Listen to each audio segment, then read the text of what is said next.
Pull this up. Pull this up like a. It's been quite some time, but we made it. Yeah, we made it. We made it happen.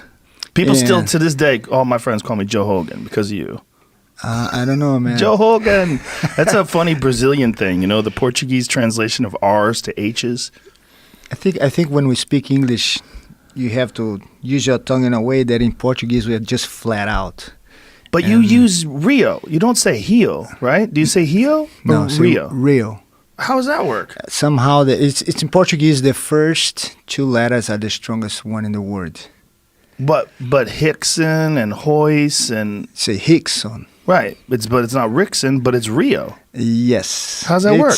I don't know. When it comes to a name, it's different than when you say a city name. Oh, really? Yes. Oh. It's funny. Rio, it's more something for... And when you say personal, it becomes a little, I don't know, Hickson. So with people, it's an H, but it can be an R, like a sound with objects and things? Yes. Or just places? I think more places. And it's funny because in each region in Brazil is a different accent.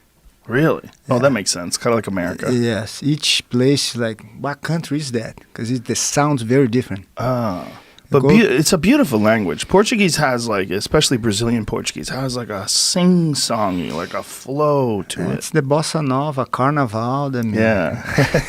But it's that the way you guys talk. It's cool. It sounds good, you know? It's more like almost like singing. Yeah. How many Americans have, like, put on a fake Brazilian accent once they started really getting into jiu-jitsu? Must be. Man, I think in a way when jiu-jitsu... established their flag outside Brazil, it's funny in a way that people, our goal is to make that area become more Brazilian than any other place. It's not that we're trying to speak more English, but we make the English become more Portuguese. And almost every student that I have, maybe probably because of my accent, they start listening and speaking very similar the way we do in every jiu-jitsu school.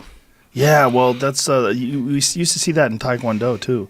Guys would have like fake Korean accents. And in each school, the instructor has a different accent and different vocabulary, which even extended more. It becomes like another language in the jiu-jitsu community.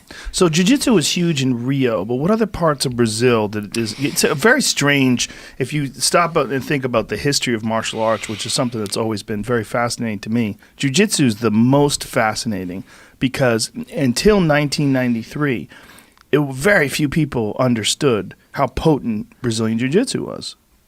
When I start understand jiu-jitsu and became on the teenager time, jiu-jitsu was basically in Brazil, has that amazing era of my uncle Julio and Carson, the whole first generation of the family, which Brazil was all over, jiu-jitsu was all over Brazil.